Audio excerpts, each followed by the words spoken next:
Salam Bapak Ibu yang kekasih, selamat pagi. Kita berjumpa lagi di dalam ibadah pagi hari ini. Semuanya bukan kebaikan kita, tetapi Tuhan berfirman demikian.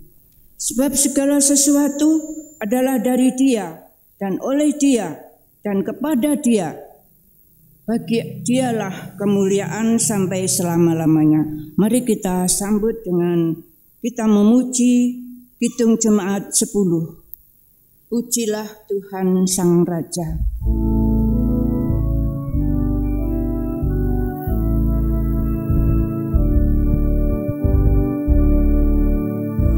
Pujilah Tuhan Sang Raja yang maha mulia,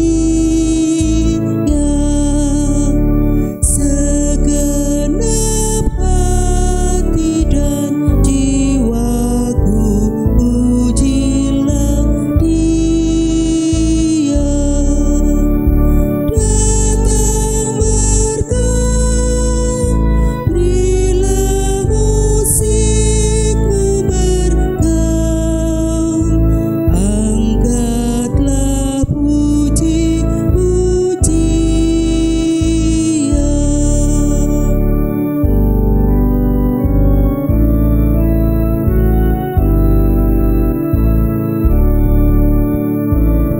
Pujilah Tuhan, hai jiwaku, mari bernyanyi.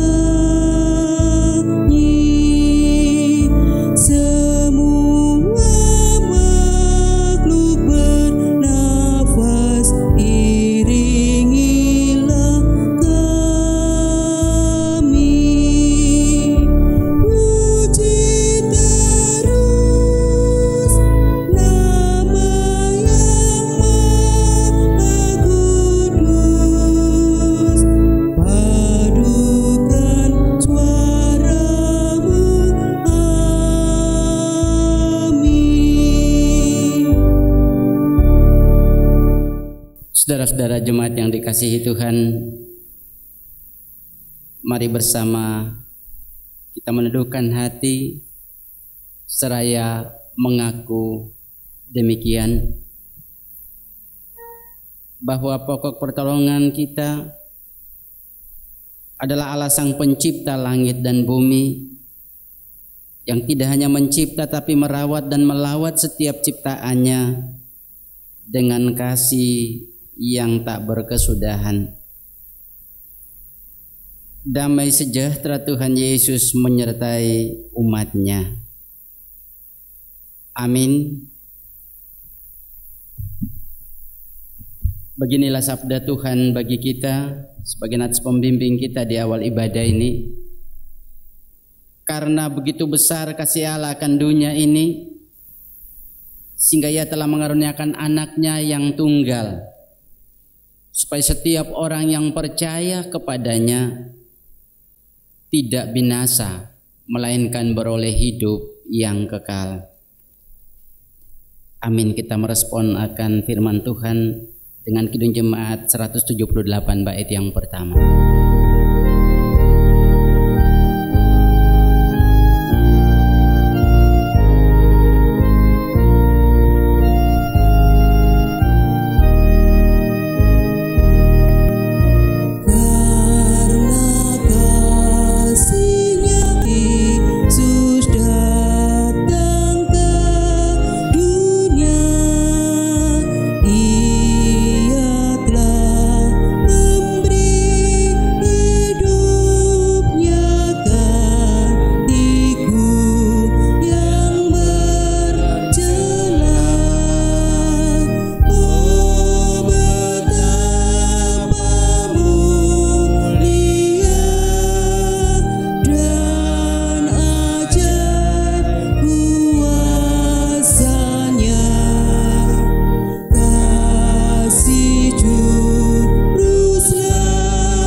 Silakan duduk. Mari Bapak Ibu para kekasih Tuhan,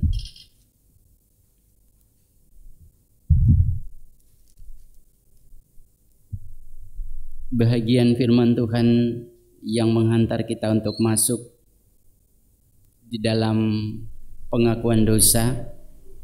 Demikian sabda Tuhan. Jadi bagaimana, adakah kita mempunyai kelebihan daripada orang lain? Sama sekali tidak. Sebab di atas telah kita tuduh baik orang Yahudi maupun orang Yunani bahwa mereka semua ada di bawah kuasa dosa. Tidak ada yang benar, seorang pun tidak. Tidak ada seorang pun yang berakal budi. Tidak ada seorang pun yang mencari Allah. Semua orang telah menyeleweng, mereka semua tidak berguna, dan tidak ada yang berbuat baik, seorang pun tidak. Kekasih Tuhan, bahagian firman Tuhan ini kembali menegaskan tentang eksistensi kita sebagai manusia yang penuh dengan dosa. Tak ada satupun kita yang baik, berbuat baik atau mencari Allah di dalam keberdosaan kita. Oleh karena itu, baiklah di kesempatan ini bersama-sama kita merendahkan hati dan memohon pengasihan dan pengampunan dari Tuhan.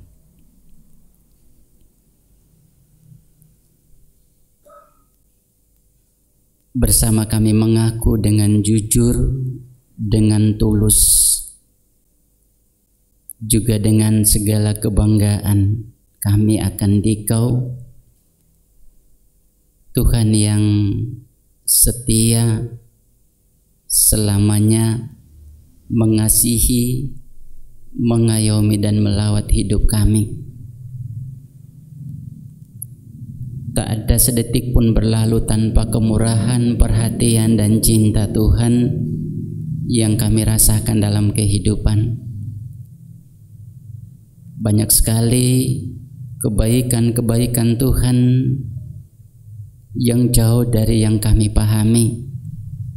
Namun Tuhan terus melakukannya bagi kami, bagi hidup kami, bagi keseharian kami, bagi keluarga kami, bagi anak-anak kami, dan bagi kami persekutuan milik kepunyaan Tuhan.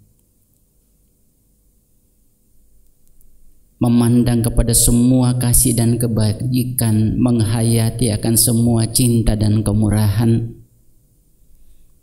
maka kami tunduk dan malu karena hidup kami ternyata jauh dan sesat. Hidup kami lebih kami untukkan untuk mengurus kepentingan, kemauan, kepuasan dan kebahagiaan diri, membuat kami melangkah jauh dan tersesat dari kehendak dan tuntunan Tuhan. Kami berdosa dalam banyak hal. Pikiran kami, mata kami, telinga kami, kaki dan tangan kami, mulut kami, semuanya menyiarkan dosa dan dosa. Kami lakukan, kadang kami sadari dan kadang tidak. Semuanya mestinya membuat kami dihukum dan dibinasakan oleh Tuhan. Namun kami mengucap syukur karena kasih Tuhan yang demikian dahsyat selalu memanggil kami untuk datang mengakuinya, sehingga kami memperoleh pengampunan dan cinta dari Tuhan. Mari datang Tuhan, kami mengaku semua dan kami memohon berkenan Bapa mengampuni kami di dalam kasih Tuhan Yesus Kristus. Amin. Bapak Ibu para kekasih Tuhan, saya mengundang untuk bersama-sama berdiri. Setelah kita mendengar berita anugerah pengampunan, kita merespon bersama dengan Kidung Jemaat 169 bait yang pertama dan kedua. Beginilah sabda Tuhan, Aku akan mencurahkan kepadamu air jernih yang akan mentahirkan kamu dari segala kenajisanmu dan dari semua berhala-berhalamu. Aku akan mentahirkan kamu. Kamu akan kuberikan hati yang baru dan roh yang baru di dalam batinmu, dan aku akan menjauhkan dari tubuhmu hati yang keras dan kuberi kepadamu hati yang taat. Amin.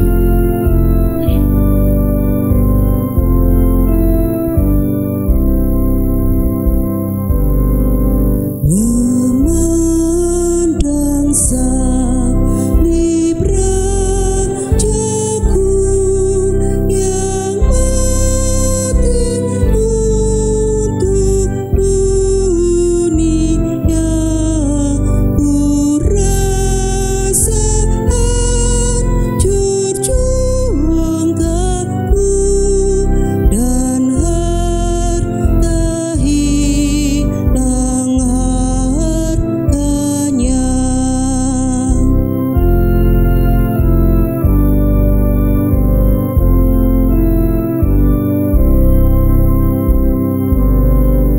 Tak boleh aku bermegah selain di dalam salibmu.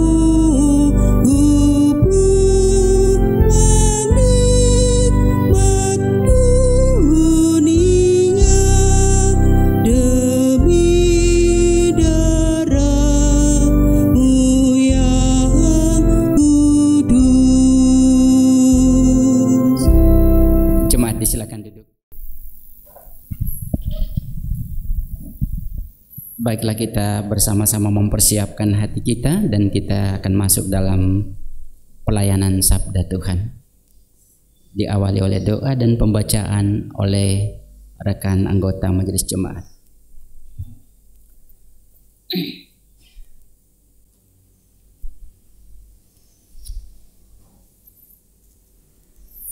Shalom. Selamat pagi. Tiba saatnya pada saat ini kita bersama-sama merenungkan firman Tuhan yang diambil dari kitab Yohanes 3 ayat 14 sampai dengan 21. Tapi sebelum kita bersama-sama membaca firman, mari kita satukan hati, kita tundukkan kepala, kita menghadap kehadirat Tuhan. Mari kita berdoa. Selamat pagi ya Bapa, selamat pagi ya Yesus, selamat pagi ya Roh Kudus. Terpujilah Engkau ya Tuhan, Allah yang kami sembah, Juru Selamat kami. Ya Bapa, pada pagi hari ini mengucap syukur kami kepadamu ya Tuhan atas segala berkat anugerah-Mu yang melimpah dalam kehidupan kami, sehingga kami pada pagi hari yang indah ini kami boleh bersama-sama Kau izinkan untuk berkumpul di tempat ini untuk memuji, memuliakan nama-Mu, terlebih untuk merenungkan firman-Mu. Terima kasih ya Tuhan, terima kasih.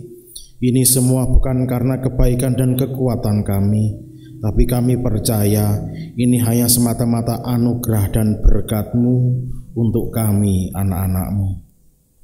Ya Bapa, pada pagi hari ini sebentar lagi kami akan bersama-sama merenungkan firman-Mu. Kiranya apa yang kami dengarkan bisa kami lakukan dalam kehidupan kami sehari-hari. Demikian juga untuk Bapak Pendeta Samuel yang akan menyampaikan. Kami percaya ya Bapa, setiap apa yang keluar dari beliau adalah seturut dengan kehendak-Mu. Terima kasih ya Bapa, terima kasih. Terpujilah Engkau. Doa yang jauh dari sempurna ini hanya kami serahkan di dalam nama Tuhan Yesus Kristus. Haleluya. Amin. Bacaan kita pada pagi hari ini diambil dari Yohanes 3 ayat 14 sampai dengan 21. Demikian firman Tuhan. Dan sama seperti Musa meninggikan ular di padang gurun, demikian juga Anak Manusia harus ditinggikan, supaya setiap orang yang percaya kepadanya beroleh hidup yang kekal. Karena begitu besar kasih Allah akan dunia ini, sehingga Ia telah mengaruniakan Anaknya yang tunggal, supaya setiap orang yang percaya kepadanya tidak binasa, melainkan beroleh hidup yang kekal. Sebab Allah mengutus Anaknya ke dalam dunia bukan untuk menghakimi dunia, melainkan untuk menyelamatkannya oleh Dia.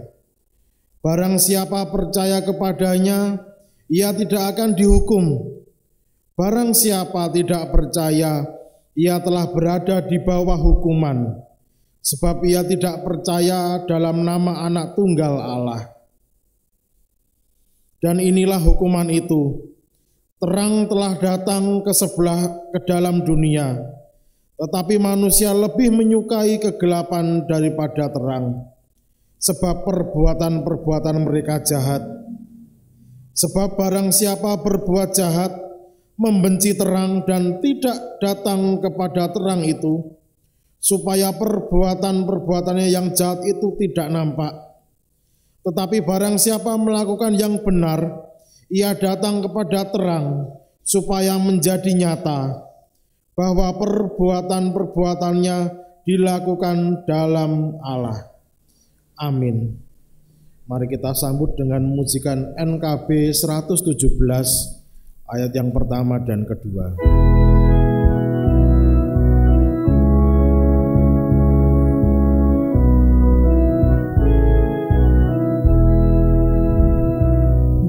Bersabdalah Tuhanku, tetap di relung hatiku, nyatakanlah maksudmu, memandu segenap langkahku.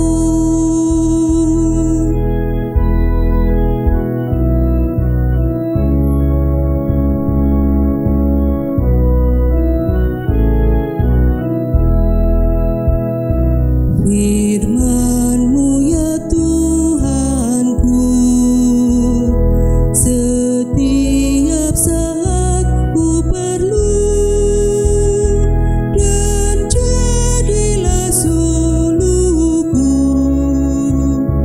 sehingga hatiku teguh.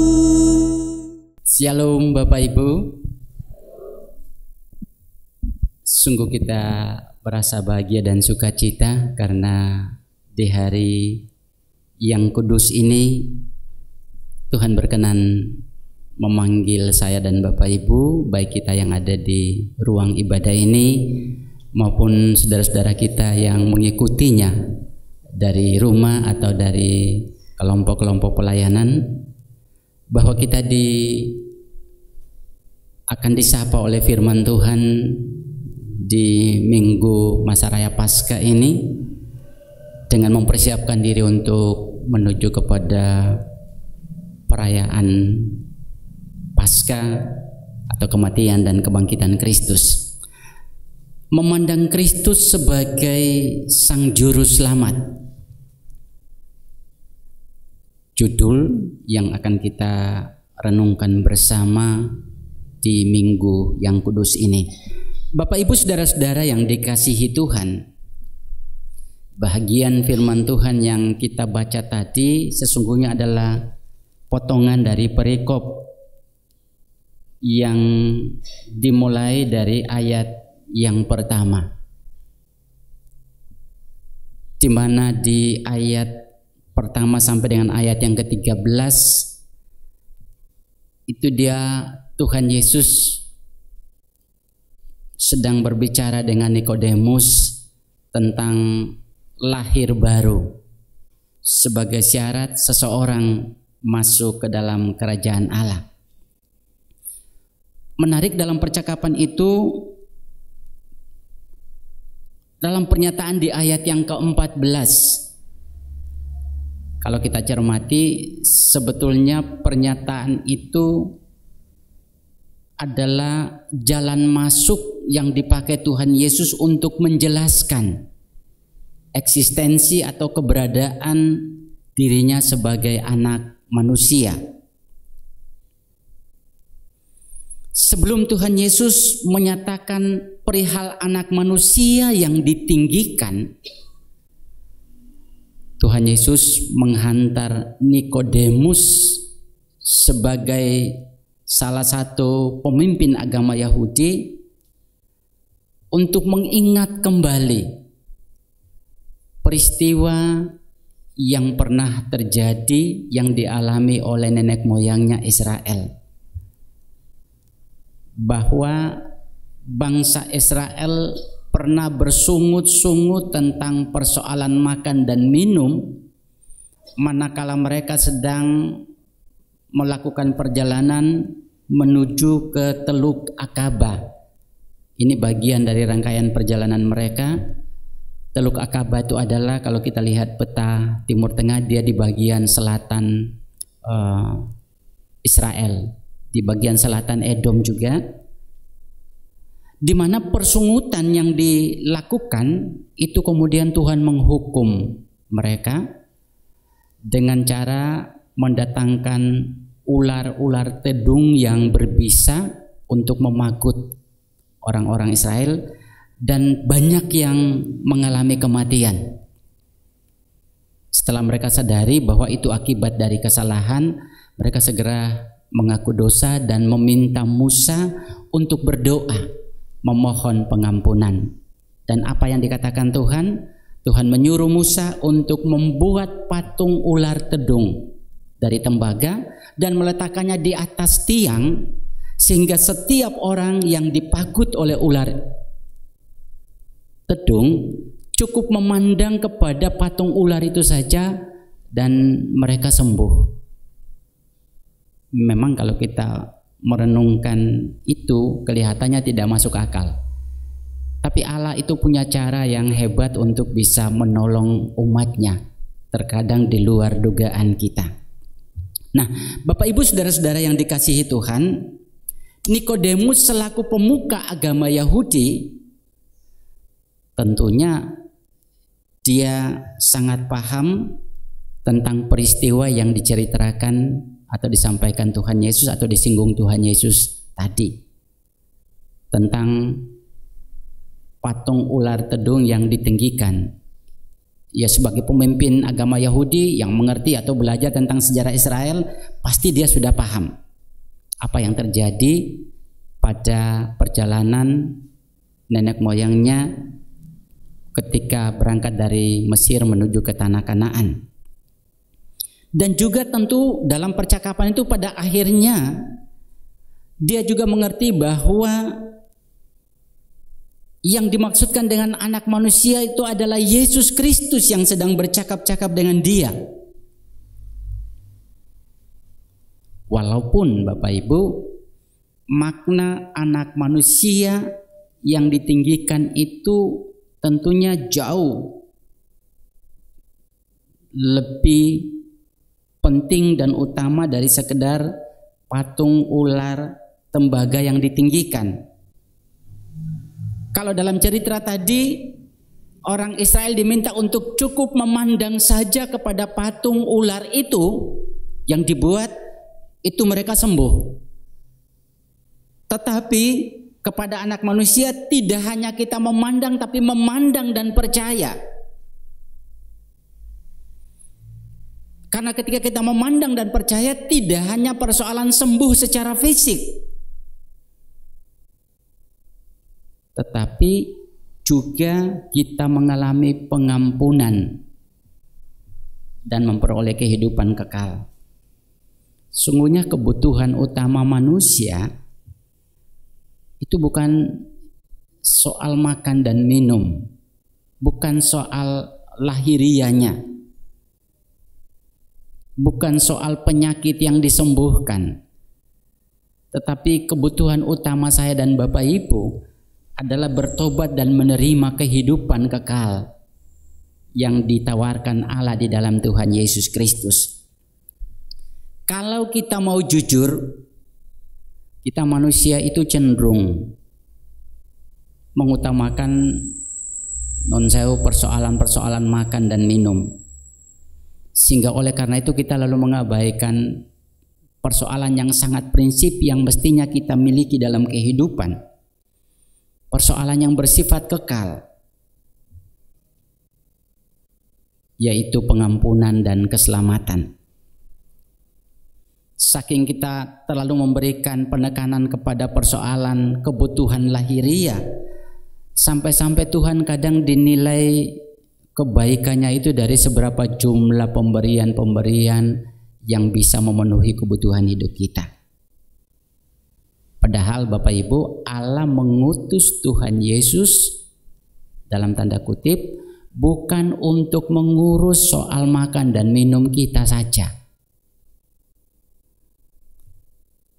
Karena persoalan Allah menyediakan makanan itu pada saat Adam dan Hawa di Taman Eden, tidak harus mengutus Tuhan Yesus untuk menyiapkan makanan dan minum. Allah sudah menyediakan di Taman Eden semua bagi Adam dan Hawa.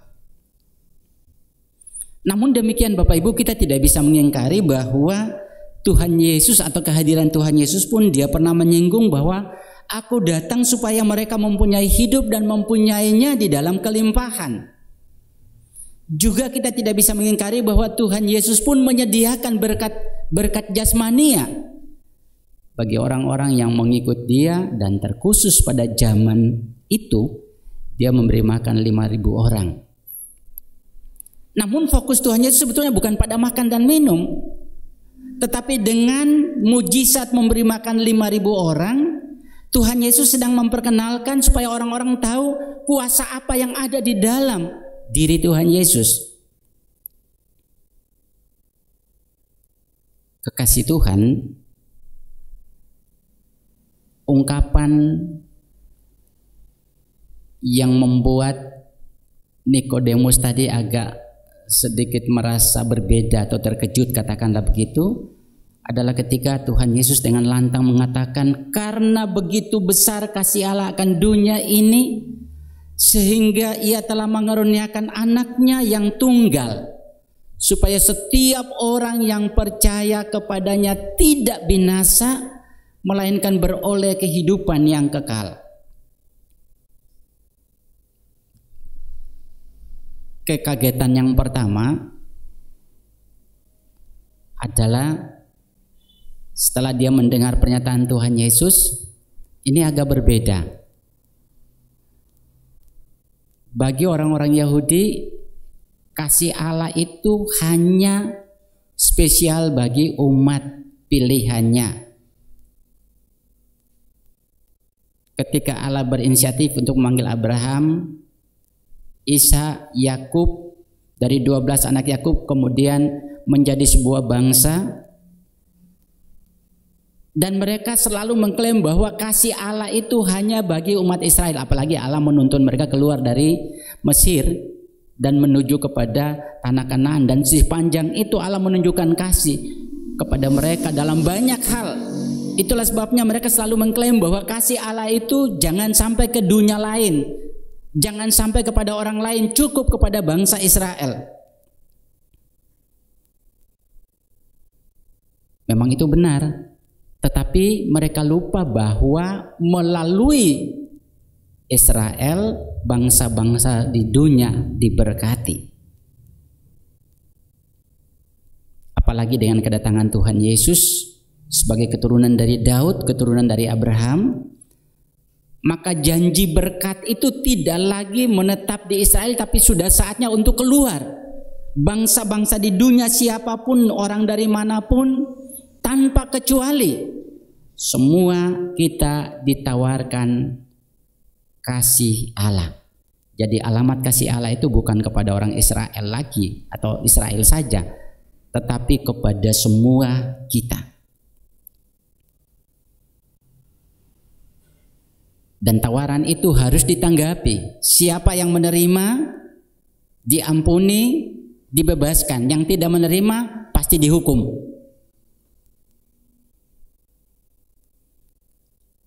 Kekagetan yang kedua adalah Nikodemus berpikir, kok mudah sekali orang percaya kepada Yesus selamat. Padahal orang-orang Yahudi beda.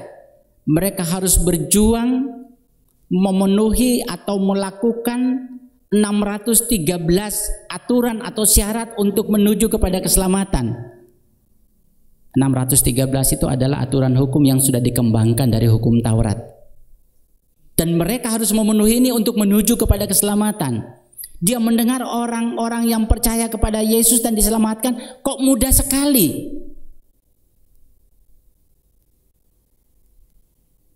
Tapi kemudian dalam percakapan selanjutnya, Tuhan Yesus lalu menjelaskan bahwa setelah percaya kepada Allah di dalam Yesus Kristus, maka diminta untuk hiduplah sebagai anak-anak terang.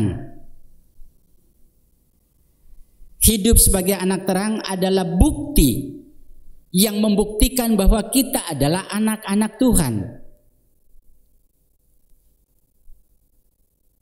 Kebaikan-kebaikan kita adalah bukti bahwa kita sedang memperkenalkan kebaikan-kebaikan Allah di dalam kehidupan kita. Dalam kehidupan keluarga, dalam kehidupan bersesama, dan dalam kehidupan dengan orang lain kepada mereka yang tidak seiman dengan kita. Disitulah kesempatan untuk membuktikan bahwa saya dan Bapak Ibu adalah anak-anak terang. Mereka yang kelompok atau komunitas manusia yang sudah menerima tawaran keselamatan dari Allah di dalam Tuhan Yesus Kristus. Nah, Bapak Ibu Saudara kekasih, kalau orang-orang Israel cukup memandang ular yang ditaruh di atas tiang, maksudnya patung ular yang diletakkan di atas tiang, itu saja mereka sembuh. Pertanyaan mengapa? Karena ada kuasa Tuhan yang berkarya. Kan kelihatannya sederhana sekali, cukup memandang saja. Tapi karena ada karya Tuhan yang bekerja, ada kuasa Allah di sana, maka itu terjadi. Namun Bapak Ibu, pemahaman ini kita harus berhati-hati untuk menerjemahkannya di dalam konteks kehidupan kita di saat ini terkait dengan seluruh keberadaan kita. Kadang orang berharap kepada seseorang, kepada siapapun yang mampu menyembuhkan saat sakit, dan sangat mudah orang mengatakan, oh itu Tuhan memakai dia. Dan kalau Tuhan sudah memakai, siapapun tidak bisa melawannya. Ini pernyataan yang sangat rohani, pernyataan yang kedengarannya tidak ada masalah apa-apa dengan pernyataan ini atau dengan penghayatan, dengan pemahaman ini. Tetapi Bapak Ibu, sebagai anak-anak Tuhan, mari kita harus tetap berhati-hati. Kalau panjenengan mengingat bagaimana iblis dengan sangat hati-hati menggoda Hawa di Taman Eden. Hawa mendengar firman dari Tuhan, semua pohon-pohon yang ada di Taman Eden ini kamu boleh makan buahnya dengan bebas. Iblis mengingat itu, dan saat menggoda, iblis mengatakan, semua pohon-pohon yang ada di Taman Eden ini kamu jangan memakan buahnya, bukan? Hampir sama. Dia memakai pernyataan firman Allah untuk mengelabui. Walaupun dalam cerita itu di awal-awal Hawa masih kuat, tapi kemudian dia terpengaruh. Artinya apa? Panjenengan dan saya pun harus berhati-hati. Sekalipun tadi dikatakan cukup dengan memandang ular di atas tiang itu saja orang sembuh, tetapi tidak semudah itu ketika kita praktekkan di dalam konteks kehidupan kita di zaman sekarang, di mana orang sangat beramai-ramai untuk menawarkan kebaikan-kebaikan bagi hidup kita terkait dengan kebutuhan-kebutuhan kita.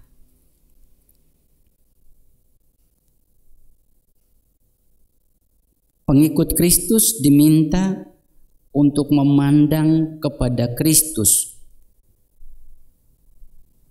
bukan semata supaya Kristus menyediakan semua kebutuhan hidup secara lahiriah. Tidak semata itu. Tetapi supaya kita mendapatkan kebutuhan utama kita adalah memperoleh pengampunan dan kehidupan kekal. Oleh karena itu kita tidak sekedar memandang, tetapi memandang dan percaya. Tidak sekedar memandang dan percaya, tetapi mempercayakan kehidupan kita untuk diatur olehnya. Memandang dan percaya kepada Kristus berarti kita menyatakan siap menerima dan merespon tawaran kasih Allah. Namun percaya itu tidak sekedar kita menerima secara intelektual sesuatu kebenaran, tetapi percaya itu harus dibuktikan. Dibuktikan dengan fakta hidup kita. Karena yang lebih kuat untuk memperkenalkan kasih Allah kepada dunia itu adalah perbuatan kasih kita. Yang paling kuat memperkenalkan kebaikan Allah kepada dunia adalah perbuatan baik kita. Dan itu yang harus kita lakukan untuk kita membuktikan kepada dunia. Ketika saya dan Bapak Ibu di masa raya Paskah ini kita diminta untuk memandang Kristus Sang Juru Selamat. Berarti saat kita memandang Dia dalam benak kita, di dalam hati kita masing-masing berkata, cukup Tuhan, jangan lagi Engkau disalibkan. Saya akan mengubah hidupku supaya Engkau tidak tetap disalib sana. Janji setiap kita supaya perubahan hidup menjadi nyata dan Kristus jangan disalibkan lagi untuk kali yang kedua. Amin. Mari Bapak Ibu Saudara kekasih, kita bersama-sama masuk dalam saat teduh untuk merenungkan sabda Tuhan yang baru kita dengarkan. Kita masuk dalam saat teduh.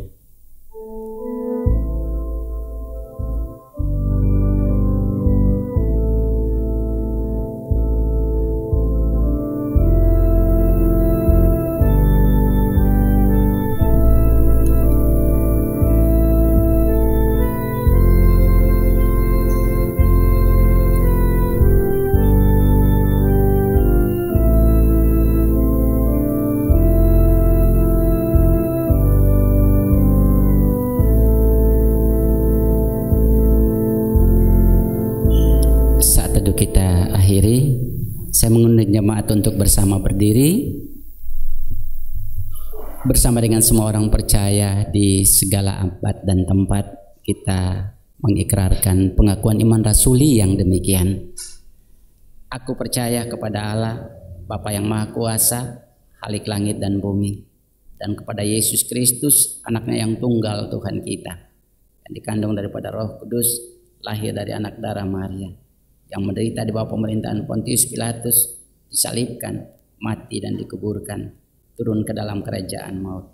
Pada hari yang ketiga, bangkit pula dari antara orang mati, naik ke surga, duduk di sebelah kanan Allah, Bapa yang Maha Kuasa, dan akan datang dari sana untuk menghakimi orang yang hidup dan mati. Aku percaya pada Roh Kudus, gereja yang kudus dan am, persekutuan orang kudus, pengampunan dosa, kebangkitan dan hidup yang kekal. Amin. Disilakan duduk. Bapak Ibu yang dikasihi Tuhan, sungguh kita bersyukur karena Tuhan selalu memberi berkat setiap saat, baik kesehatan maupun berkat yang berupa rezeki. Kita semua telah mengumpulkan persembahan, marilah bersama-sama kita serahkan kepada Tuhan. Namun sebelumnya saya akan membacakan ayat dasarnya yang tertulis di dalam Mazmur bab 96 ayat 8 dan 9 yang demikian. Berilah kepada Tuhan kemuliaan namanya, bawalah persembahan dan masuklah ke pelatarannya. Sujudlah menyembah kepadanya dengan berhiaskan kekudusan, gemetarlah di hadapannya, hai segenap bumi. Kita iringi dengan menyanyikan Kidung Ria 91.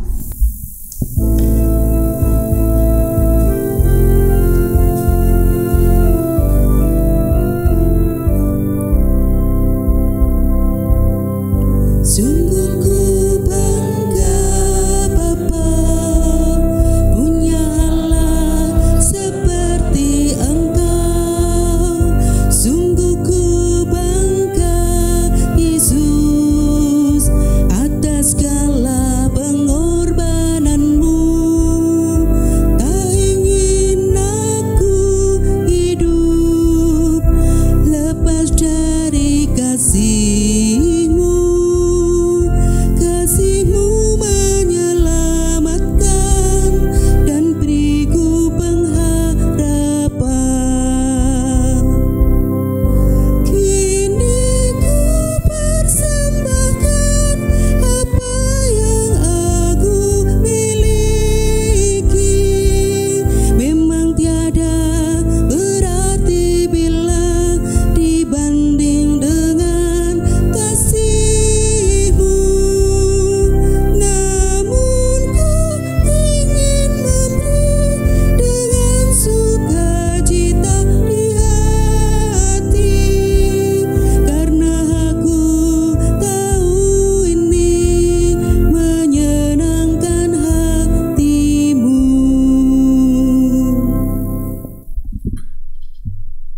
Mari kita bersama berdoa.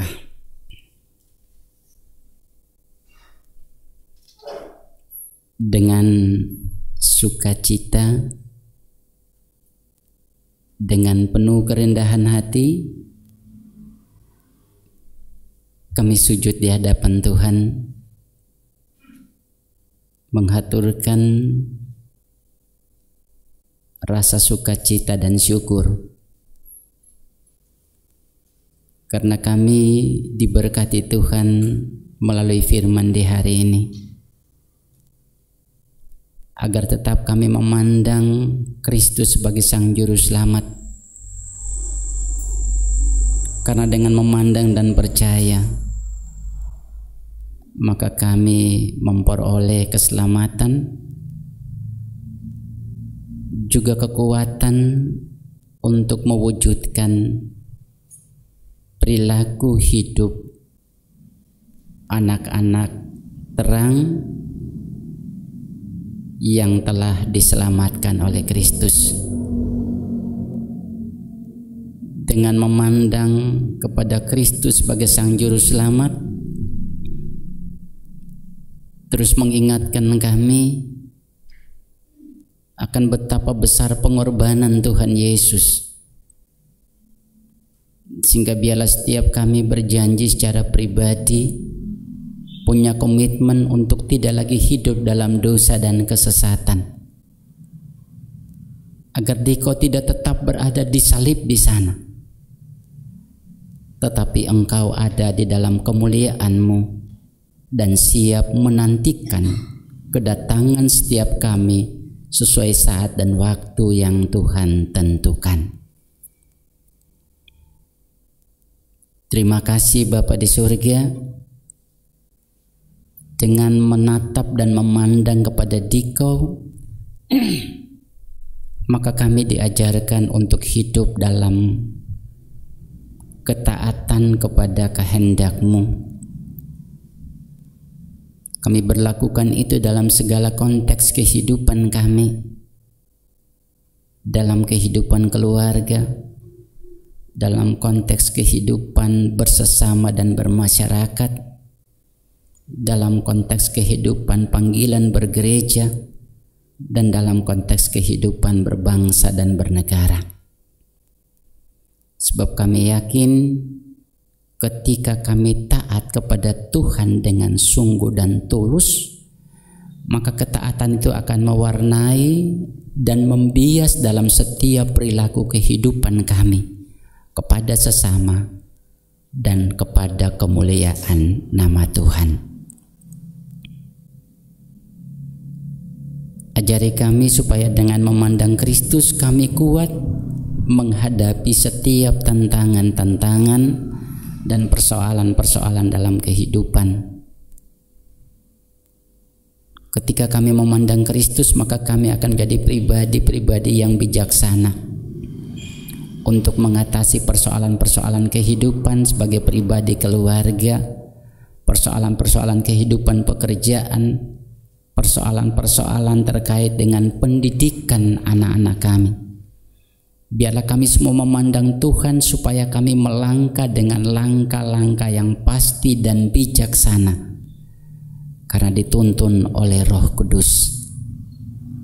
Sebab kami tahu bahwa ketika kami berusaha memandang Kristus di tengah-tengah pandangan-pandangan yang banyak yang ada di tengah-tengah dunia, terkadang kami tergoda. Namun kami mohon Tuhan menolong kami supaya dengan kekuatan Roh Kudus kami tetap memfokus pandang kami kepada Kristus, karena pandangan itu adalah pandangan yang menghidupkan kami. Terima kasih Bapa di surga, juga kepada sesepuh-sesepuh kami yang oleh karena masa pandemi ini mereka tidak sempat mengikuti ibadah bersama kami. Kami percaya bahwa di dalam hati dan keyakinan mereka tetap memandang Kristus, dan Kristus tetap menguatkan mereka sehingga mereka tetap memuliakan nama-Mu di usia sepuh pemberian Tuhan. Kepada saudara-saudara kami yang saat ini sedang mengalami sakit, kami juga percaya bahwa Tuhan akan memampukan mereka dan menolong dan berbicara di hati mereka untuk memandang Kristus yang disalib.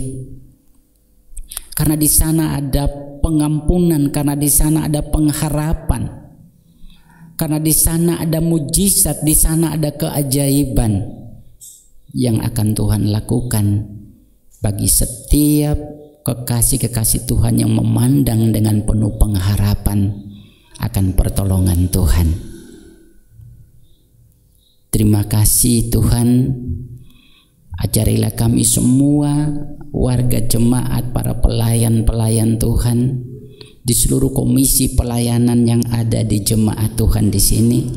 Biarlah kami bersama-sama menatap dan memandang Kristus yang disalibkan, tapi juga memandang Kristus yang dimuliakan, supaya hati, pikiran, dan hidup kami mengarah ke sana.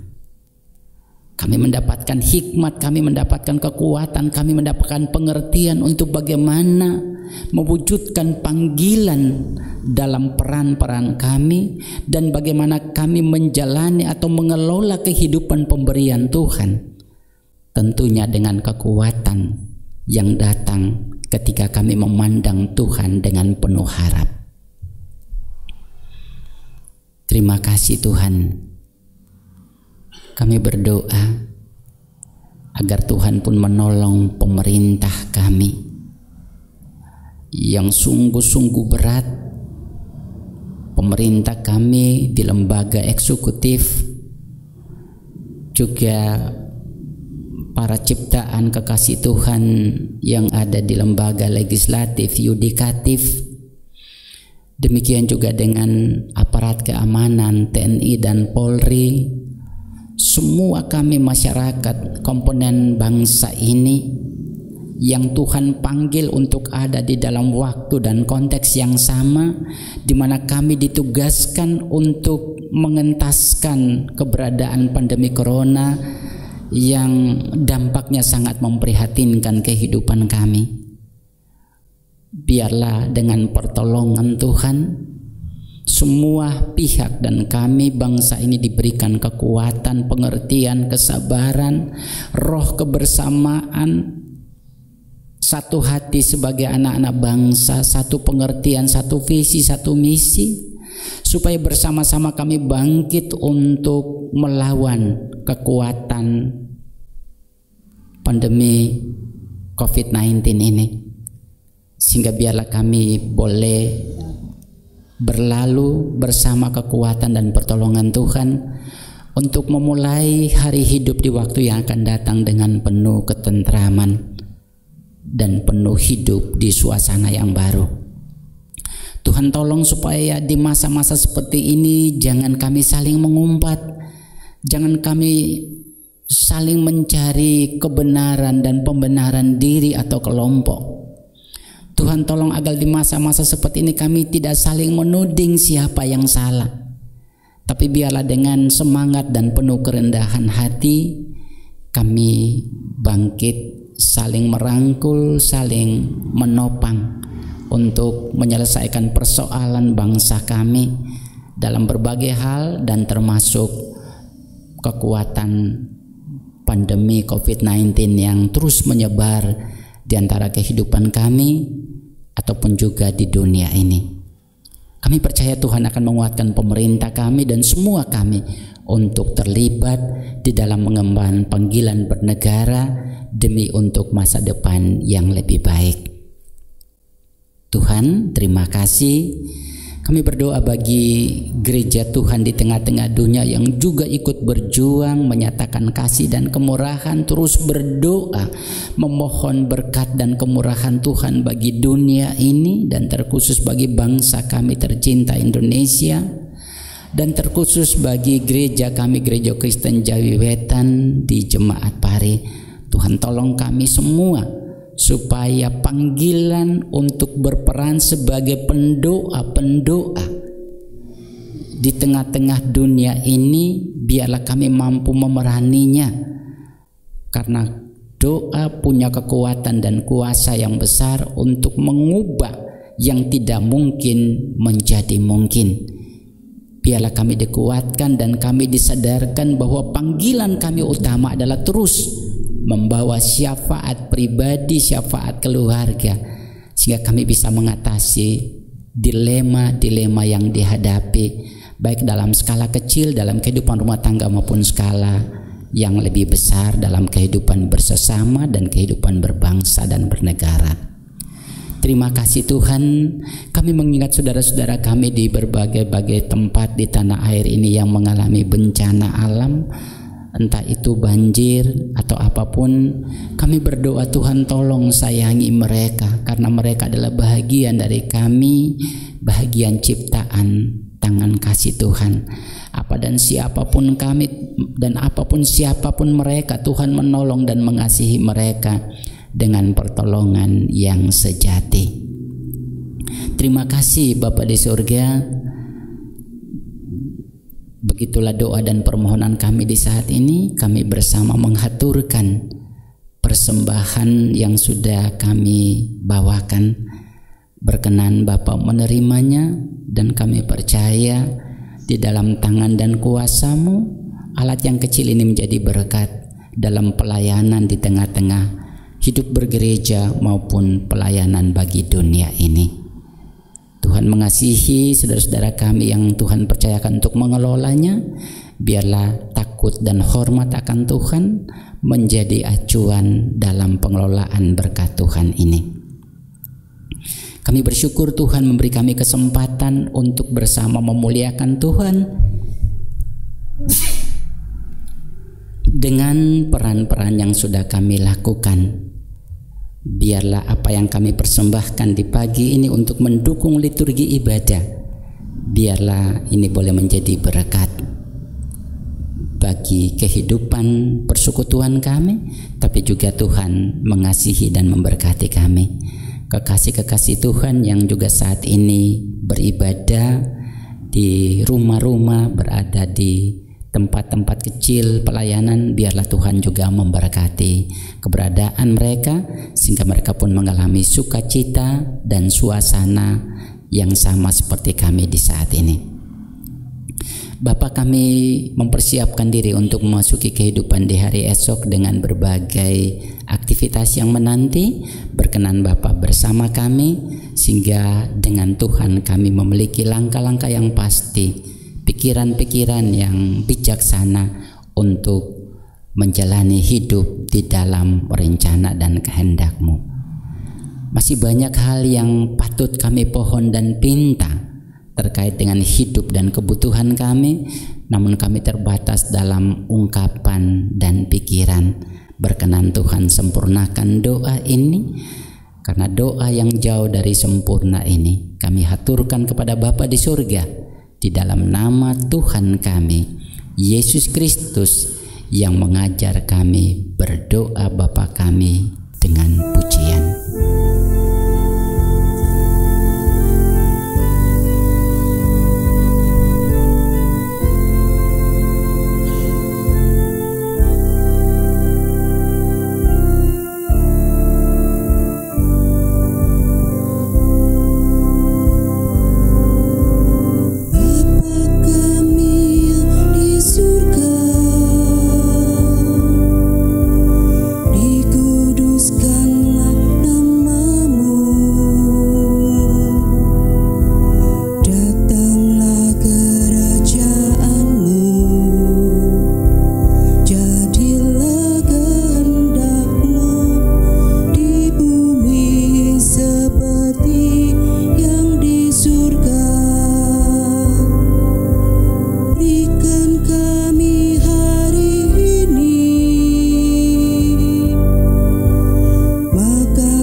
Jemaat kami undang untuk bersama berdiri.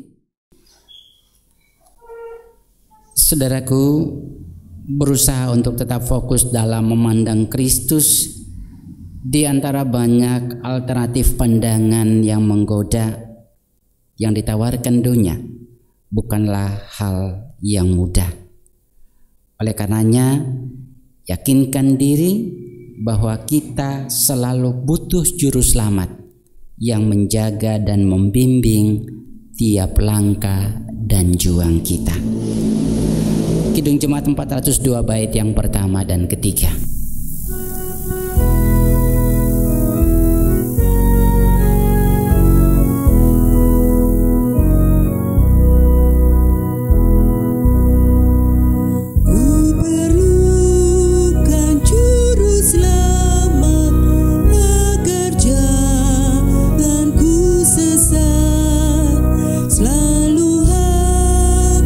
Ku rasakan bahwa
Jemaat kekasih Tuhan, arahkan hati dan pikiran serta hidup saudara kepada Tuhan dan terimalah berkat Tuhan. Allah sumber pengharapan memenuhi kamu dengan segala sukacita dan damai sejahtera dan di dalam iman, supaya oleh kekuatan Roh Kudus kamu berlimpah-limpah dalam pengharapan. Bagi Dialah kemuliaan sampai selama-lamanya. Amin.